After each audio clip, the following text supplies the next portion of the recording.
Thank you for logging on to the official website of NC State Athletics, gopack.com. And this is the third installment of Around the Bases with Wolfpack baseball coach Elliot Avent. I'm Tony Haynes, and we are taping today from the Backyard Bistro across the street from Carter Finley Stadium. And we're going to talk Pack baseball here over the next 30 minutes or so.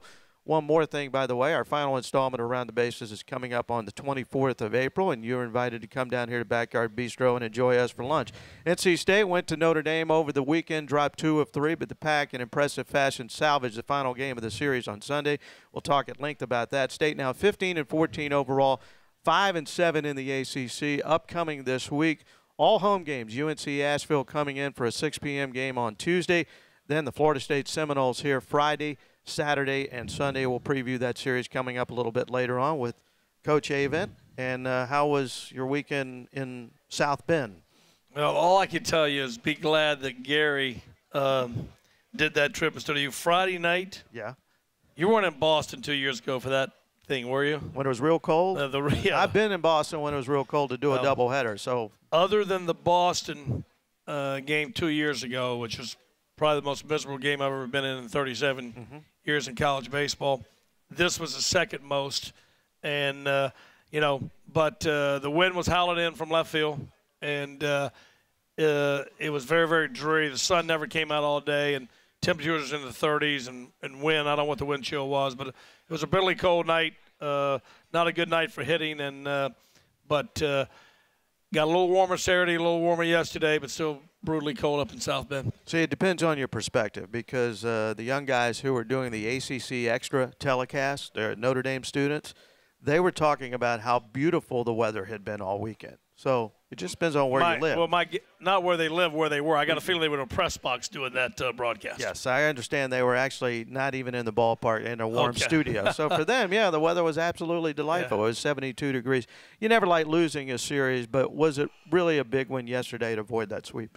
Huge. I mean, Friday's game, like I said, we know we're in need of kind of getting over the hump with this ball club. But if you look at the ACC, and you think about it all the way home on the bus, all the way home on the plane, that's all you think about it as a coach. We're 5-7 in the ACC. And then you read other scores and you realize Virginia's 5-7. And you realize Miami's 5-7. And you realize Georgia Tech's 4-8.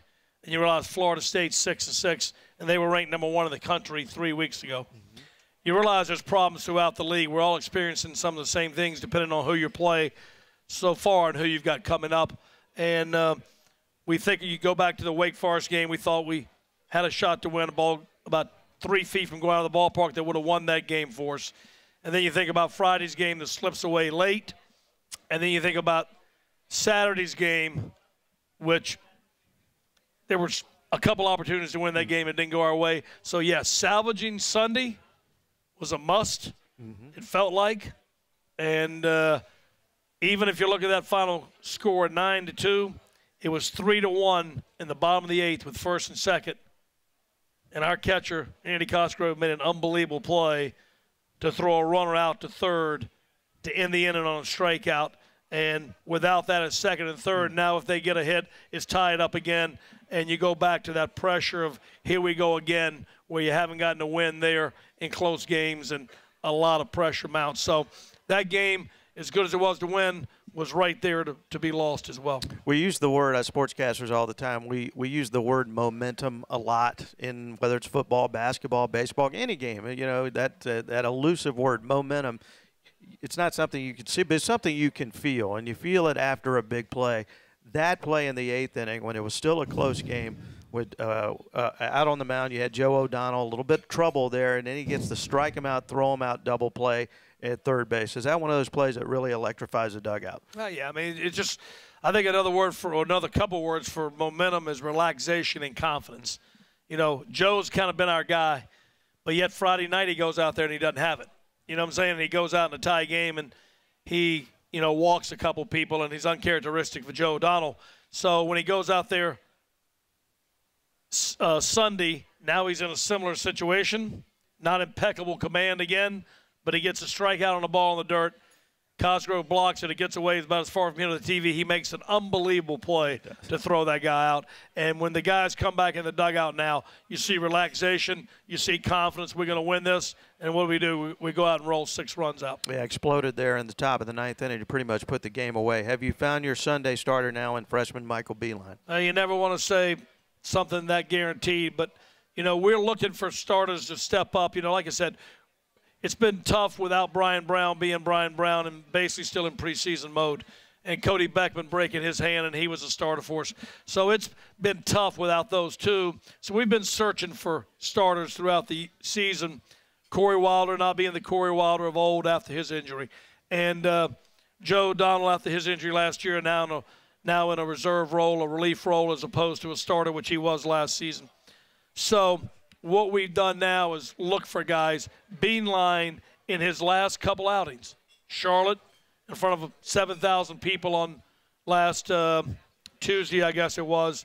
And then Sunday in a must-win game, so it seemed, at Notre Dame.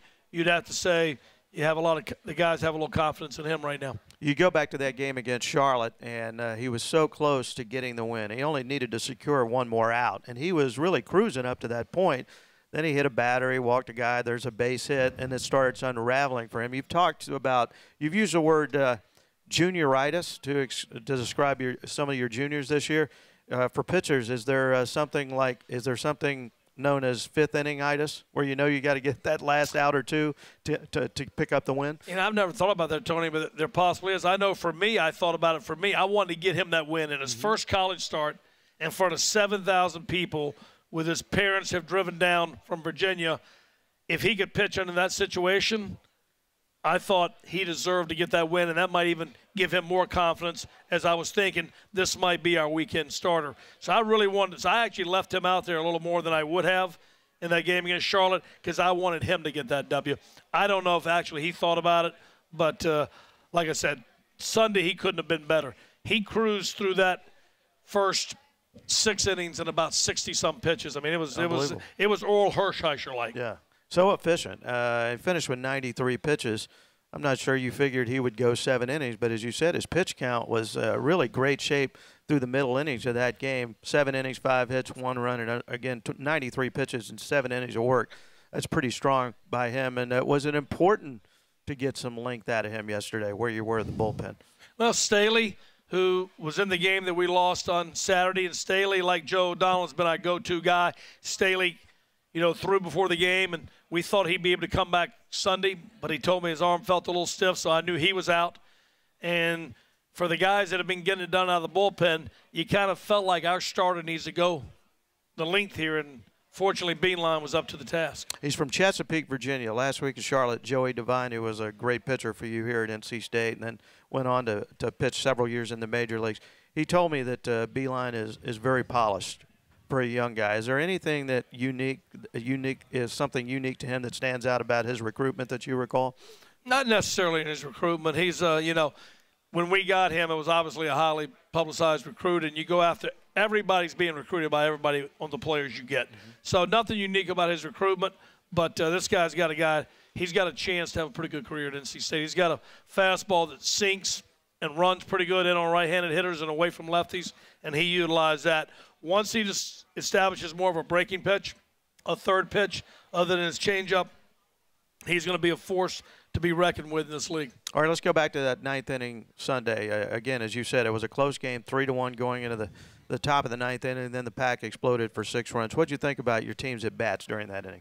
Well, I think our at-bats, Tony, even though production-wise scoring hasn't been what we've wanted all year, except for the Charlotte game, our run production has been not what we thought going into the season. And our averages, even though you always can't go by averages, they're drastically down from what these guys produced last year.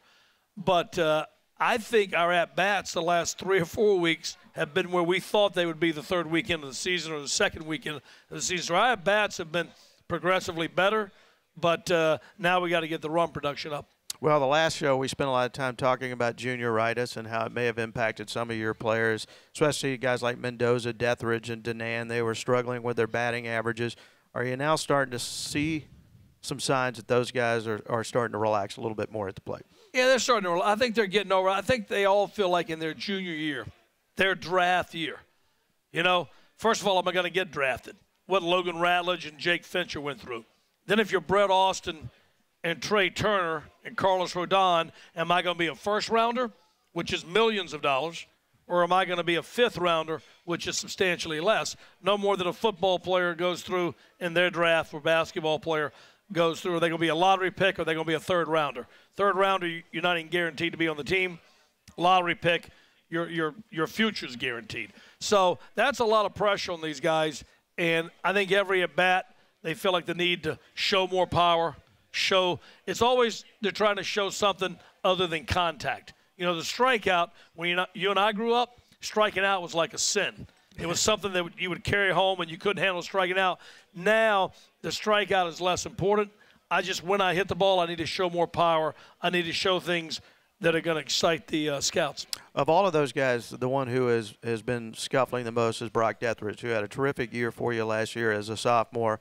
And lately you can see him, the body English suggests he's wearing it on his sleeve, and players do that when they're slumping. But he had 4 hits over the weekend at Notre Dame. Could that be a turning point for him this year? Boy, you hope so. And he's a guy who has so much potential, and he is a guy that has a lot of tools. So he's a guy that has been on the radar of scouts, and he knows that.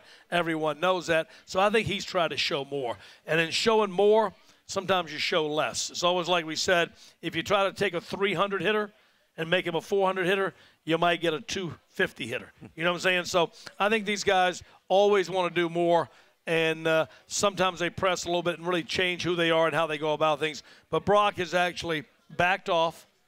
He's scaled down and gone back to just trying to be Brock, and there were some benefits shown from that this weekend. And I think we saw some examples this weekend, too. For your team, he adds another dimension when he gets on base, doesn't he? Well, he leads the team. We're in second. He's right there in runs scored on a ball club, yet he's not on base as much as he used to be. And he knows when he gets on base, things happen for us. And he got the big hit Saturday that tied the game, which was huge in about the 7th inning. So he's a crucial part of our offense and our ball club, and this was a good sign for him this past weekend. Another guy gets on base a lot. We've seen it lately is Steven Patera, who's really taken advantage of his opportunity to play here of late. He filled in when Shane Shepard was injured at first base. We'll talk about that as Around the Bases continues right after this.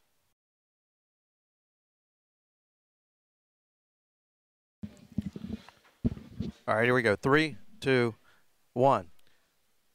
You're watching Around the Bases with NC State baseball coach Elliott Avent. I'm Tony Haynes. Again, the final installment this season will be coming up on the 24th of April, and it'll be right here, Backyard Bistro. That's where we tape the show. NC State coming up this week, playing at home, UNC Asheville. 6 o'clock game at Doak on Tuesday night, and then the Florida State Seminoles in on Friday, Saturday, Sunday. Knowles got knocked around by North Carolina this past weekend. We'll talk about them here as we close the show out. Steven Patera, I've heard the old saying, one man's misfortune is another man's opportunity. And Steven Patera got his opportunity when Shane Shepard was out with that quad injury. And Patera, who's been basically an infielder, a second baseman throughout his career, was asked to play first base against Louisville. Certainly did a representative job there. But the one thing that stands out about him, Elliott, is the guy finds a way to get on base. Are you proud of the way he handled himself all season long and then took advantage of this opportunity to really help your club when Shane Shepard was out of there? Yeah, I've always been proud of Steve Patera. He epitomizes what I think NC State baseball is all about, what I think NC State's all about, and basically baseball in general. He is such a popular guy on the team. When he's on the field, he makes things happen. I knew we had a problem this year when Will Wilson played so well as a freshman. That was Steve Patera's position. And I was trying to figure out how to get both of those guys on the field at the same time, and it was difficult.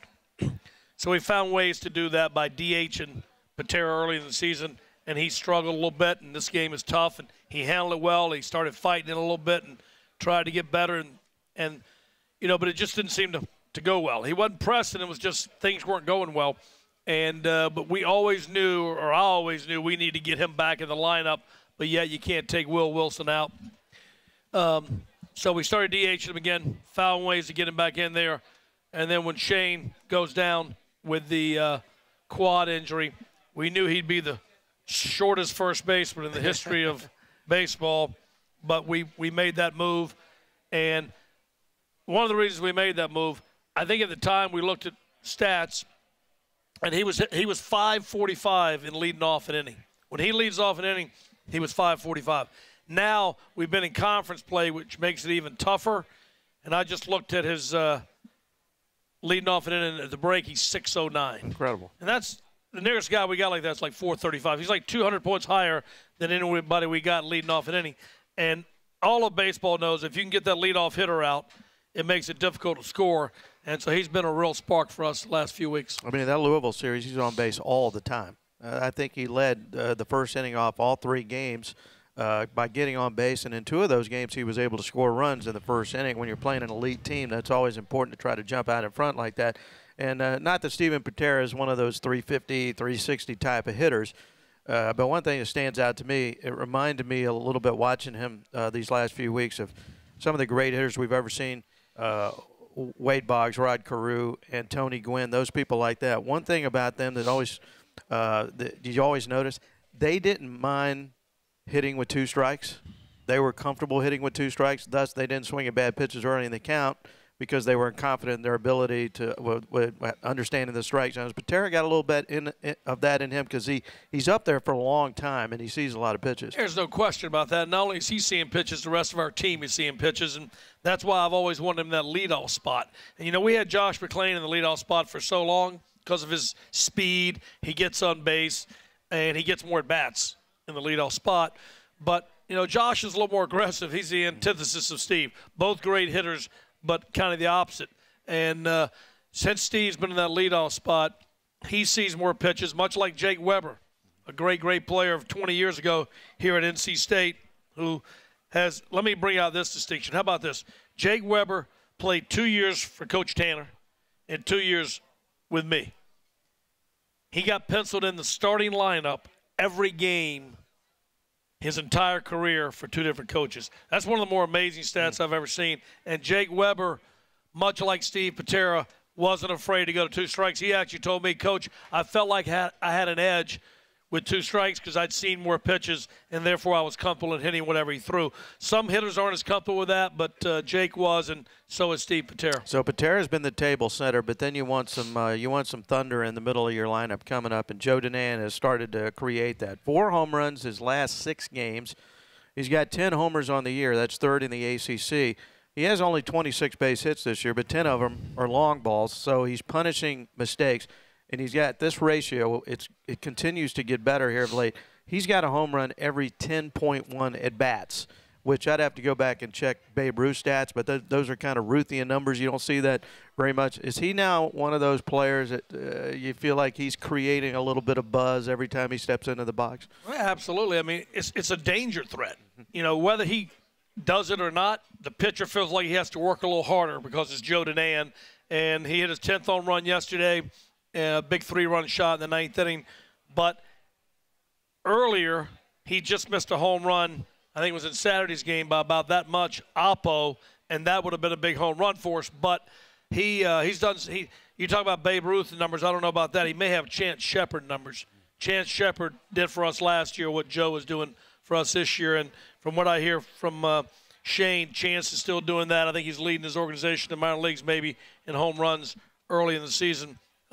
So it's Joe's done a great job, and plus if you look at what else he's done, he's played great defense. He plays a shortstop position, much like Cal Ripken Jr., a big guy, understands the game, doesn't play it out of control, has been very big for us defensively as well. Yeah, I was going to get to that. You know, Joe Danan plays that tough position, shortstop, and he's very solid. He's made 8 errors, but he gets a lot of chances, made a lot of tremendous plays for you.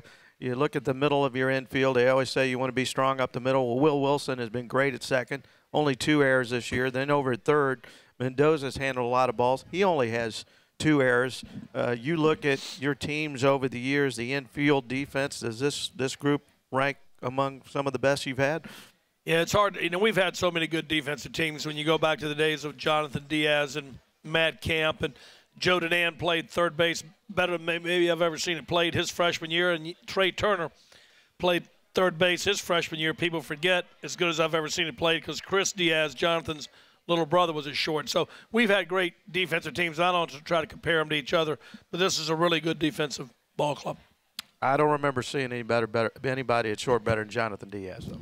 He was the best I've ever had. The plays he made were, back when he played, I don't think ESPN had the top 10 plays, but he would have been all over that 10 times. He's the best I've ever had. Yeah, he's been incredible. You talk about Joe Denan and the ability to hit the ball out of the ballpark, and it adds that dimension, and he had the 3-run blast that pretty much put the game out of reach yesterday in the 9th inning. But you as a coach, you appreciate the little things. Were you just as pleased with his approach there in the 8th inning when he got the ball in the air to right center field to plate that run on the sac fly? No question. You were talking about stats earlier. One of the big stats is scoring a guy from third base with less than 2 outs. And about 3 weeks ago, we looked at that stat, and we had Brad Debo and Will Wilson, 2 freshmen who were 11 for 11, scoring a guy from third with less than 2 outs. And we didn't do that. And Will was one of the guys that didn't do that Saturday. We were down 1-0 Notre Dame, and you felt like they had a run they shouldn't have scored. And one run in that setting with the wind howling in from left field and the ball not carrying, and plus Notre Dame's pitching is so good. They never walk anybody. Their team never makes an error, so you got to earn everything you get. We knew one run was almost like 2 or 3 runs in any other game. So we were down 1-0. Yeah, they had a run we didn't think they deserved, and we didn't score a guy from third base with less than 2 outs with a guy that was so good. He was 6 for 6 3 weeks ago. That was a tough part of the game. We tied up in the 7th or 8th, but lose it 2-1 there in the 9th. And you replay stuff like that in your head all the time because you try to figure out what to do with a man on third and less than 2 outs. And like I said, we have some guys that have been very good at that, and Brad Debo and Will Wilson are 2 of the best. Well, you led me in the next question because Brad Debo seems to put together one great at-bat after another. He leads your team right now with a .356 average. He doubled the other way against Brendan McKay in that Friday night game, a lefty, a tough lefty, one of the best in the country. Came up first time against McKay, went the other way to the gap. He had an impressive Oppo homer at Charlotte last Tuesday night, 6 RBIs in that game. Is it unusual for a freshman like that to have such a mature approach at the plate the way Debo does? Very, very unusual. He and Will Wilson are 2 of the best freshman hitters we've had at NC State in a long, long, long time. Matter of fact, like I said, I don't try to compare defenses. I don't try to compare players. But it's hard to recollect 2 freshmen that have made more impact on a team offensively in their freshman year, doing so much. Will Wilson being in the 2-hole practically all year, and Brad Debo settling into the cleanup spot. It's a lot to ask for freshmen, but they've done a great job. Brian Brown did a great job on Saturday. He came back. He didn't pitch well against Louisville, but he came back really strong. He deserved better, and no decision against the Fighting Irish, but he goes 7 innings, 5 hits, 4 strikeouts, 108 pitches. And the week before against Louisville, it was one of those rare days for Brian Brown when he didn't have a lot of command and he got behind the count and he ran into a good team, and so he was knocked out of that game early. Is he pretty good at this stage of his career, though, of self-correcting and making adjustments? Yeah, he's such a polished kid. He's such a mature kid. He's such a cerebral kid. He watches the game and figures out what his stuff will do against that ball club. And it was so uncharacteristic of him against Louisville. But like you said, what we talked about earlier, he's still in spring training mode. He missed the first so much of the season. He's still kind of in the embryo stage of our season, even though we're halfway through. And he just didn't attack the zone against Louisville. And he went back to attacking the zone, and he was fantastic Saturday. And as you said, he deserved much better fate. All right, Florida State is coming in on Friday for the weekend series. That's the next ACC opponent. Friday and Saturday, the games begin at 6:30 p.m. Sunday, the finale begins at 1 o'clock. Just 3 weeks ago, Florida State was ranked #1, but they ran into a buzzsaw this past weekend. They hosted North Carolina at home, and they were swept. And then you go back to last week, Florida State also lost a game to Florida on Tuesday night. So the Seminoles right now have, as we speak, before their midweek games, have dropped 4 in a row. Is it almost a shock to your system when you see Florida State losing 4 games in a row? Yeah, and I don't think that's anything to do with Florida State. I think it's got everything to do with who they're playing. Their non-conference schedule, much like ours, is just probably too tough. Like you said, they played Florida midweek, who Florida in the beginning of the season was preseason #1 on everybody's list. They just have so much talent. down there in the state of Florida and at the University of Florida. So they played them, and then they played a hot Carolina team. And I think Carolina won 2 of those games in the 9th inning, and Florida State had to play without their best player for 2 of those games, who was suspended for the last 2 games of that finale. And like I said, Carolina's just playing so well. I think right now the ACC has 3 teams ranked in the top 5 in the country. So it's not so much about Florida State having problems as it is who they're playing. Yeah, no question. Level of competition week in, week out is strong. And you look at Florida State, he's an institution. Mike Martin, in his 38th year as a head coach of the Seminoles, he's won 70% of his games there, 15 trips to the College World Series. He has he's been the mastermind of this Florida State program for so many years. When you think of Mike Martin, and you know him very well, what comes to mind? Just consistency. How he gets every year, day in and day out. You know Florida State. You don't even look at who they got coming back. You don't even look at who they got coming in. Florida State is going to be Florida State.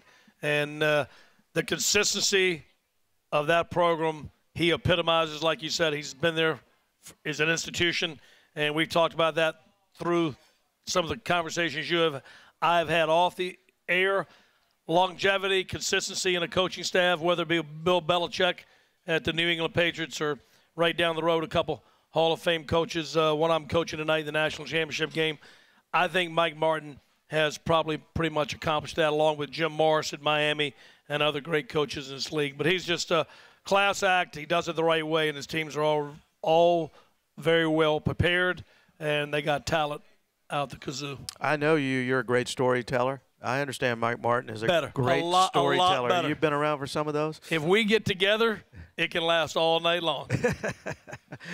Well, the story here is that Elliot Avent has not yet finished his boneless teriyaki wing, so we now have to leave the air so he can make that happen. Florida State coming in this weekend, non-conference game against UNC Asheville Tuesday night, 6:30, Doak Field at Dale Park. Pardon me, UNC Asheville, 6 o'clock, Doak Field, and then the 6:30 starts for Florida State on a Friday and Saturday. For Coach Avent, I'm Tony Haynes. Join us for our last installment of Around the Bases. That'll be on April 24th. We'll see you then.